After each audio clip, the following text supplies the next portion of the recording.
warahmatullahi wabarakatuh. Perkenalkan, nama saya Azhara Gadiastika. Saya berasal dari kelompok 1 Psikologi Umum. Di Psikologi Gestalt ini saya akan menjelaskan peran David Hartley di Psikologi Gestalt. David Hartley 1705 sampai 1757 adalah seorang dokter dan filsuf Inggris yang dikenal karena kontribusinya dalam bidang fisiologi dan psikologi. Ia terutama terkenal karena karyanya yang berjudul Observation on Man, His Frame, His Duty, and His Expectation, yang diterbitkan pada tahun 1749. Karya ini mencakup topik termasuk etika, agama, dan psikologi. Salah satu kontribusi terpenting Hartley adalah teori asosiasi ide-ide yang kemudian menjadi dasar untuk perkembangan psikologi asosiasi. Hartley mengemukakan bahwa pikiran dan perasaan manusia dapat dijelaskan melalui asosiasi ide. Ia berpendapat bahwa pengalaman manusia membentuk hubungan-hubungan antara ide-ide dan bahwa ide-ide ini dapat diasosiasikan satu sama lain, mempengaruhi perilaku dan emosi. Selain itu, Hartley juga memberikan kontribusi dalam bidang fisiologi. Ia melakukan penelitian tentang saraf dan mekanisme fisik yang mendasari proses persepsi dan tindakan manusia. Teori asosiasi ide-ide Hartley mempengaruhi pemikiran psikolog dan filsuf kemudian. Dan meskipun ia mungkin tidak sepopuler beberapa tokoh lain dalam sejarah psikolog, si kontribusinya tetap diakui. Psikolog Gestalt dikembangkan oleh sekelompok psikolog pada awal ke-20 yang termasuk Max Wertheimer, Wolfgang Kohler, dan Kurt Koffka. David Hartley sebaliknya, ia adalah seorang dokter dan penulis Inggris yang hidup pada abad ke-18. Dia lebih dikenal karena kontribusinya dalam bidang fisiologi dan psikologi, terutama dengan karyanya yang berjudul Observation on Man, His Frame, His Duty, and His Expectation. Namun, ide-ide dan teori yang dikembangkan oleh Hartley tidak terkait langsung dengan pendekatan Gestalt yang muncul pada awal abad ke-20. Sekian dari saya, kurang lebihnya mohon maaf. Materi selanjutnya akan dilanjutkan oleh teman saya. Wassalamualaikum warahmatullahi wabarakatuh. Assalamualaikum warahmatullahi wabarakatuh. Perkenalkan, nama aku Aisyah Destur dari kelompok 1 dengan NIM 0603523005. Hari ini aku akan menjelaskan tentang seorang tokoh psikologi Gestalt yang bernama W. Kohler. Wolfgang Kohler adalah seorang psikolog Jerman yang lahir pada tanggal 21 Januari 1987 di Tallinn, Estonia, dan meninggal pada tanggal 11 Juni 1967 di New Hampshire, Amerika Serikat. Kohler merupakan tokoh penting dalam pengembangan pemikiran psikologi Gestalt yang berusaha memahami pembelajaran, persepsi, dan komponen-komponen lain di kehidupan mental sebagai kesatuan struktur. Tesis doktoralnya bersama Karl Stumpf di University of Berlin tahun 1909 merupakan sebuah investigasi mengenai pendengaran. Sebagai seorang asisten dan dosen di University of Frankfurt Psychological Institute tahun 1911, dia melanjutkan penelitian auditorinya. Pada tahun 1912, dia bersama Kurt Koffka menjadi bahan eksperimen dari penelitian tentang persepsi yang dilakukan oleh Max Wertheimer, yang laporannya tentang penelitian tersebut menghasilkan pemikiran Gestalt.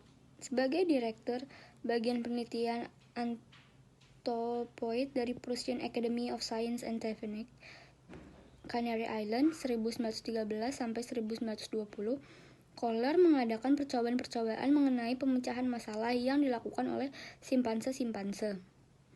Ia menemukan kemampuan para simpanse tersebut untuk menggunakan peralatan-peralatan sederhana dan membangun rangkaian-rangkaian sederhana. Pendidikan. Wolfgang Kohler menyelesaikan pendidikan menengahnya di Wolfenbüttel. Ia mulai mengikuti pendidikan tinggi pada tahun 1905. Ia mengawali pendidikan tinggi di University Tübingen pada bulan Juni 1905. Setahun kemudian, pada bulan Juli 1906, Kohler melanjutkan pendidikan di University Bonn. Ia kemudian melanjutkan pendidikan di Universitas Berlin pada bulan September 1907. Selama menempuh pendidikan tinggi, Kohler mempelajari banyak disiplin ilmiah, utamanya filsafat, sejarah ilmu, alam, dan psikologi eksperimental. Di University of Berlin, Kohler menerima gelar dokter filsafat. Gelar ini diperolehnya pada tahun 1908 dengan bimbingan langsung dari Karl Stumpf. Sejak tahun 1911, Kohler menjadi asisten peneliti sekaligus dosen di University of Frankfurt. Selama bekerja di universitas ini, ia melanjutkan penelitian mengenai pendengaran. Penelitian ini merupakan kelanjutan dari tesis yang disusulnya pada tahun 1909. Untuk memperoleh gelar dokter di Universitas Berlin yang disusunnya, dengan bimbingan dari Karl Stumpf pada tahun 1912, Kohler menjadi salah satu subjek percobaan oleh Max Wertheimer. Dan dalam mempelajari mengenai persepsi, ia menjadi subjek percobaan bersama dengan Kurt Kafka.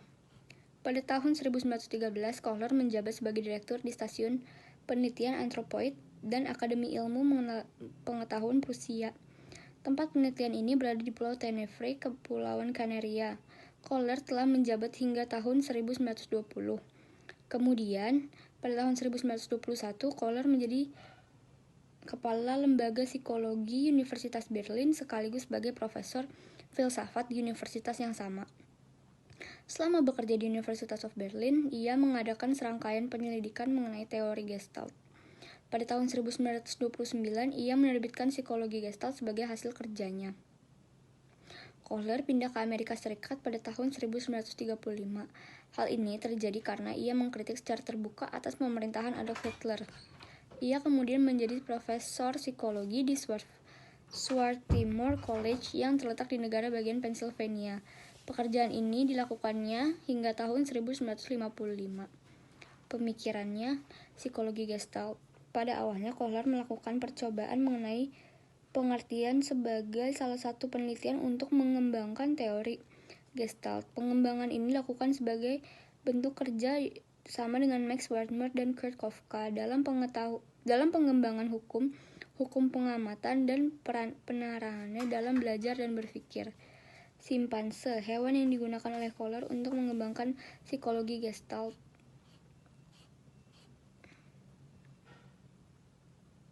Sebuah percobaan di laboratorium yang dilakukan oleh Kohler terhadap simpanse bernama Sultan menghasilkan pemikiran bagi psikologi Gestalt. Simpanse tersebut mampu mengambil pisang yang ada di luar kandangnya dengan cara menyambungkan dua tongkat. Gagasan psikologi Gestalt dan Kohler disampaikannya di dalam bukunya yang berjudul The Mentality of Apes. Kesimpulan akhir dari buku adalah keseimbangan kognitif akan terjadi pada makhluk hidup yang mengalami permasalahan hingga masalah tersebut terselesaikan.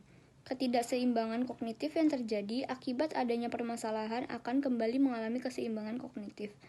Hasil percobaan Kohler menemukan bahwa penyelesaian masalah oleh makhluk hidup dilakukan menggunakan pengertian. Solusi mulai dipikirkan setelah adanya masalah. Memikirkan semua unsur yang dapat digunakan untuk menyelesaikan masalah menjadi bagian dari pembelajaran. Pembelajaran berakhir ketika permasalahan diselesaikan oleh solusi. Adanya solusi kemudian memberikan wawasan bagi makhluk hidup atas solusi tersebut. Percobaan yang dilakukan oleh Kohler menjadi bukti bagi pembelajaran dengan pengertian yang menjadi dasar bagi psikologi Gestalt. Hasil percobaan ini memperkuat prinsip dari psikologi Gestalt bahwa inti dari belajar adalah proses pengertian. Dimengertinya hal yang dipelajari merupakan sumber belajar yang utama. Prinsip ini bertentangan dengan behaviorism yang menolak peranan pengertian dalam proses belajar. Karya tulis. Selama bekerja Akademi Ilmu Pengetahuan Prusia, Kohler menuliskan penemuan-penemuannya ke dalam bukunya yang berjudul Intelligenzfunken and Menschenaffen. Karyanya ini kemudian diterbitkan dalam bahasa Inggris pada tahun 1917 dengan judul The Mentality of Apes. Bukunya ini memberikan wawasan dan membahas mengenai revisi atas teori pembelajaran secara radikal. Kohler juga menulis karya lain yang berjudul Die Psychischen Gestalten dalam Rud und im Stationen Zustand. Buku ini diterbitkan dalam bahasa Inggris pada tahun 1920 dengan judul Psychogestalt in Rest and Stationary States. Penulisan buku ini bertujuan untuk memberikan ketentuan mengenai hubungan antara persepsi dengan proses fisik dalam jaringan saraf.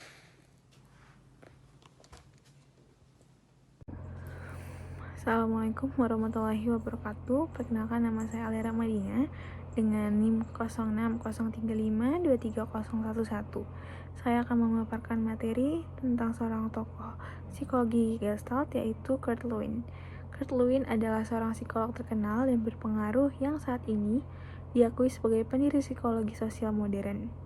Penelitiannya tentang dinamika kelompok, pembelajaran pengalaman, dan penelitian tindakan memiliki pengaruh yang luar biasa pada pertumbuhan dan perkembangan psikologi sosial.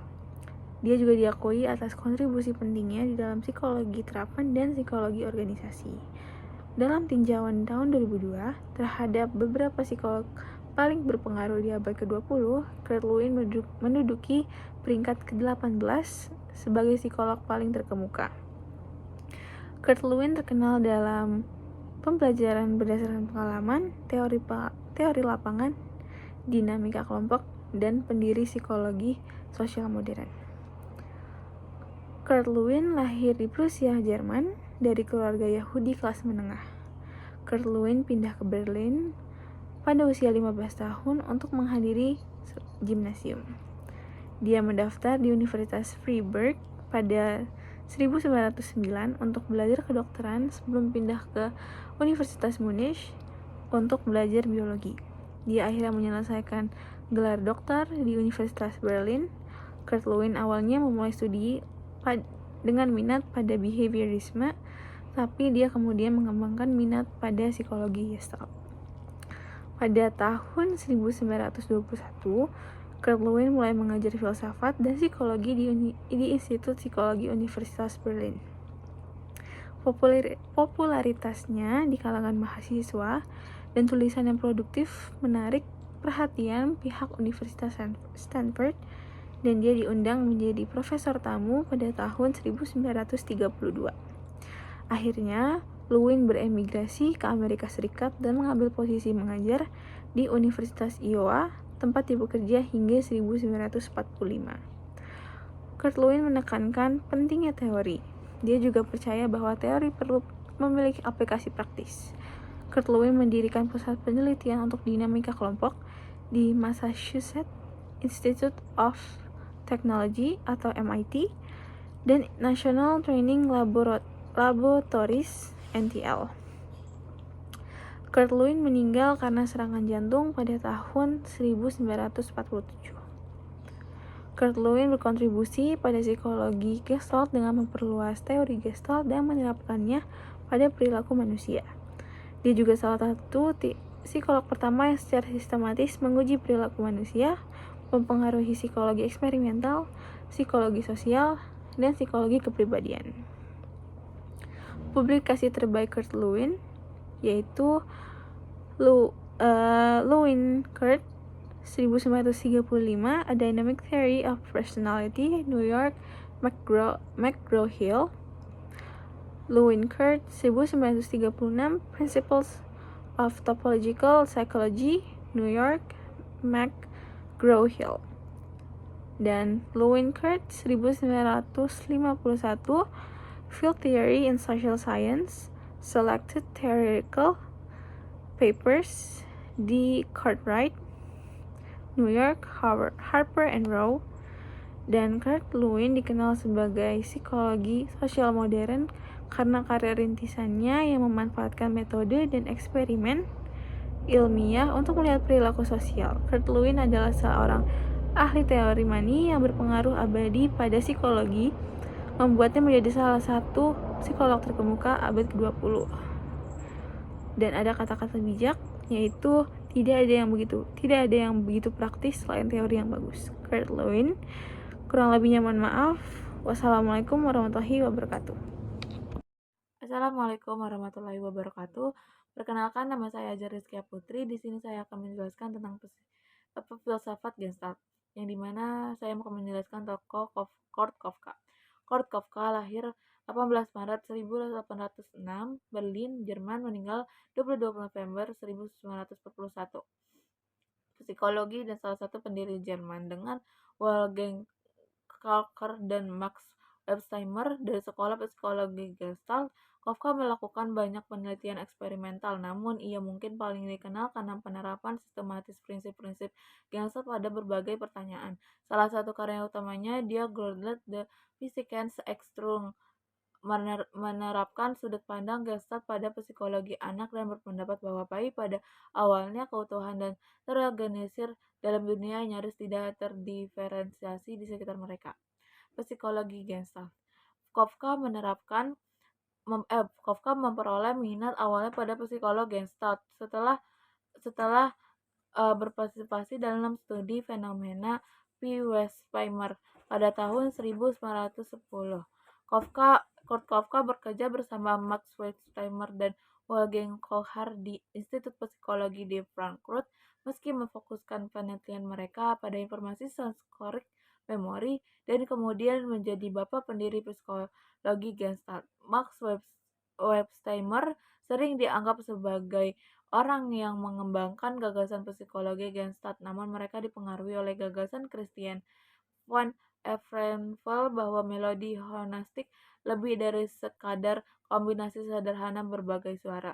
Hal ini kemudian menjadi penting bagi teori psikologi Gestalt yang menyatakan bahwa persepsi yang lengkap lebih bermakna daripada gabungan bagian-bagian individualnya. Prinsip Gestalt dikembangkan untuk menyelidiki bagaimana mata manusia memandang elemen visual. Prinsip-prinsip tersebut membantu memberikan cara untuk memahami bagaimana elemen visual yang kompleks dapat dipecahkan menjadi bagian-bagian yang lebih sederhana. Prinsip-prinsip tersebut juga mencoba menunjukkan bagaimana mata manusia memandang bentuk sebagai sebuah objek tunggal dan bukannya sebagai objek menjadi memandang bentuk-bentuk sebagai sebuah objek. Bukannya sebagai objek menjadi komponen-komponen yang sederhana dari objek yang dilihat. Beberapa prinsip yang paling umum digunakan adalah kedekatan, kesamaan, dan kelanjutan. Prinsip-prinsip kedekatan Gestalt membahas bahwa unsur-unsur visual yang berdekatan satu sama lain akan dideskripsikan secara keseluruhan. Prinsip kesamaan Gestalt menetapkan bahwa orang cenderung mengkategorikan objek yang memiliki sifat yang sama ke dalam suatu kelompok. Prinsip continuous Gestalt mengungkapkan bagaimana orang memandang garis atau kurva secara keseluruhan jika mereka bersentuhan satu sama lain. Kafka perlu memberikan bukti empiris untuk teori baru tersebut untuk mencapai hal ini. Kafka merumuskan proporsi tiga tahap untuk yang merevaluasi asumsi psikologi yang ada. Yang pertama, mempersepsikan pengalaman indrawi sebagai kombinasi bagian individual. Tidak sejalan dengan pengalaman persepsi yang sebenarnya. Mazhab Gestalt berpendapat bahwa pengalaman indrawi manusia dipandang sebagai suatu keseluruhan karena keseluruhan lebih bermakna dibandingkan penjumlahan bagian-bagiannya. Yang kedua adalah suatu kesalahan untuk mengkorelasikan suatu stimulus dengan sensasi karena fungsionalitas suatu stimulus harus dipasangkan dengan informasi faktual. Stimulus harus dikoreksikan dengan isi faktual dan bidang perspektif. Yang ketiga, dua premis sebelumnya berpendapat bahwa hubungan antara jiwa dan fisik perlu dipertimbangkan kembali. Ada Gestalt Estetika 1940. Pada tahun 1940, Kafka melakukan perjalanan ke Philadelphia yang mengalir konferensi di Bryn Mawr yang mempertemukan banyak tokoh terkenal dari berbagai bidang studi untuk mendekati seni dari perspektif berbeda. Pada saat itu, banyak mata pelajaran seperti budaya, ekologi, evolusi, emosi, psikologi, pengetahuan psikologi diperlakukan sebagai tersendiri yang tidak ada hubungannya satu sama lain. Kurt Kafka berusaha membuat teori seni multidisiplin yang dikenal dengan nama Aesthetics of Gestalt. Presentasi Kafka di konversasi tersebut memajukan teori ilmiah seni, namun ia adalah teori yang terabaikan dan sebagian besar telah dilupakan setelah dipublikasikan. Fokus utama dalam teori estetika adalah apresiasi keindahan dalam karya seni. Ada tiga komponen dalam hubungan diri, penonton, karya seni yang luar biasa, dan hubungan keduanya. Estetika Gestalt menggambarkan bahwa diri individu melihat adanya pesan penting ketika mengamati sebuah karya seni. Kafka mengidentifikasi tiga masalah dengan pengalaman estetika. Yang pertama adalah kontingensi. Meskipun para penganut paham pengalaman estetika, F. Bavaris percaya bahwa seni secara alami membangkitkan respon emosional. Kafka berpendapat bahwa asosialisasi sebelum harus ada untuk memahami bahwa kemarahan, misalnya seperti gairah. Asosialisasi sebelumnya ini adalah interaksi yang rasional dan dapat dipahami yang mengacu pada tabel pencarian, bukan secara membabi buta menggunakan tabel pencarian. Masalah kedua adalah teori seni berbasis empati tentang estetika dan bagaimana fakta bahwa orang memasukkan emosi mereka sendiri ke dalam karya seni adalah hal yang paradoks. Agar sebuah karya seni dapat diapresiasi, pertama-tama diri harus mengenali emosi yang harus mereka kaitkan dengan karya tersebut. Masalah ketiga adalah logika empati menyarankan bahwa emosi yang diproyeksikan pada diri sendiri ke dalam karya seni harus dirasakan oleh orang lain. Namun, hanya karena orang tersebut menganggap warna merah itu penuh gairah, tidak berarti mereka sendiri juga merasakan gairah yang sama. Sekian dari saya, lebih kurangnya mohon maaf. Wassalamualaikum warahmatullahi wabarakatuh. Assalamualaikum warahmatullahi wabarakatuh. Saya Garini Nakalila Amani dengan NIM 0603523034. Di sini saya akan menjelaskan tentang satu tokoh yang bernama Max Wedermeer. Pada tanggal 15 April 1880, psikolog kelahiran Austro-Hungaria Max Wedermeer lahir. Ia adalah salah satu dari 3 pendiri psikologi Gestalt, bersama dengan Kurt Koffa dan Wolfgang Kohler. Ia dikenal karena bukunya Productive Thinking dan memahami fenomena P sebagai bagian dari karyanya dalam psikologi Gestalt. Pada tahun-tahun awal, Max Wedermeer adalah putra seorang pendidikan dan pemodal yang sukses. Rumah tangganya dikenal intelektual dan Max pertama kali dididik oleh kedua orang tuanya. Max memulai studi hukumnya di Universitas Charles, di mana ia juga mendalami studi filsafat, musik, fisiologi, dan psikologi. Di Universitas Berlin, ia kemudian mengalih studinya ke filsafat. Di Universitas Frankfurt, Max Wedermeer belajar di Institut Psikologi. Pada tahun 1933, Max beremigrasi melalui Cekoslowakia ke AS sehubungan dengan sosialisme nasional yang akan datang, di mana ia mengajar di New School for Social Research di New York dari tahun 1933 hingga 1943. Seminar-seminarnya di sana memengaruhi banyak ilmuwan Amerika dan membuat sebuah kontribusi yang menentukan terhadap penyebaran teori Gestalt di AS. Psikologi Gestalt baru. Max Wedermeer menjadi salah satu pendiri psikologi Gestalt. Menurut psikolog, ada keseluruhan yang perilakunya tidak ditentukan oleh unsur-unsur individualnya, namun bagian prosesnya sendiri ditentukan oleh sifat intrinsik dan keseluruhan. Harapan teori Gestalt adalah menentukan sifat dari keseluruhan tersebut. Wedermeer mempelajari teori-teori yang berkaitan dengan persepsi di awal karirnya. Gestalt dalam definisi bahasa Inggris yang paling dekat diterjemahkan secara potensial sebagai konfigurasi bentuk, holistik, struktur, dan pola. Menurut psikologi Gestalt, persepsi adalah keseluruhan. Dalam pengertian ini, persepsi dapat membentuk penglihatan dan indera lainnya. Fenomena P. Max Wedermeer memulai pendirian formal psikologi Gestalt pada tahun 1910 ketika ia memulai eksperimen pada fenomena P. Eksperimen tersebut ia publikasikan dalam makalah berjudul Experimental Studies of the Perception of Movement. Fenomena P adalah pergerakan nyata yang disebabkan oleh pergantian posisi cahaya. Wedermeer mengilustrasikan fenomena ini pada peralatan yang ia buat yang menggunakan 2 lampu terpisah di lokasi berbeda. Meskipun lampu tidak bergerak, kilatan lampu pada interval waktu berikutnya menyebabkan retina menganggap cahaya bergerak. Wedermeer bekerja dengan mitranya Koffa dan Kohler untuk mengumpulkan data yang pada akhirnya mengarah pada peluncuran gerakan Gestalt.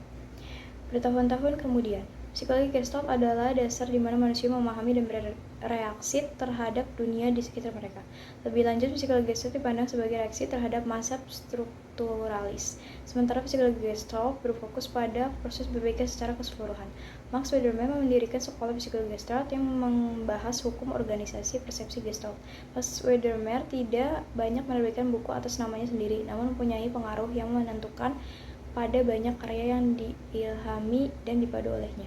Di antara mahasiswa penting dan kolaborator Maxwell BAS adalah Abraham S. Lutyens, psikiater pelopor terapi kelompok, dan mantan asistennya Erwin Levy, yaitu psikolog, psikoanalisis, dan psikiater. Meskipun kesehatannya menurun, ia terus mengerjakan penelitiannya tentang pemecahan masalah yang ia lebih suka sebut sebagai berpikir produktif. Dia menyelesaikan satu-satunya bukunya, yaitu Berpikir Produktif, tentang subjek tersebut pada akhir September 1943. Marx meninggal karena serangan jantung hanya 3 minggu setelah menyelesaikan bukunya di rumah di New Rochelle, New York. Sekian dari kelompok kami. Wassalamualaikum warahmatullahi wabarakatuh.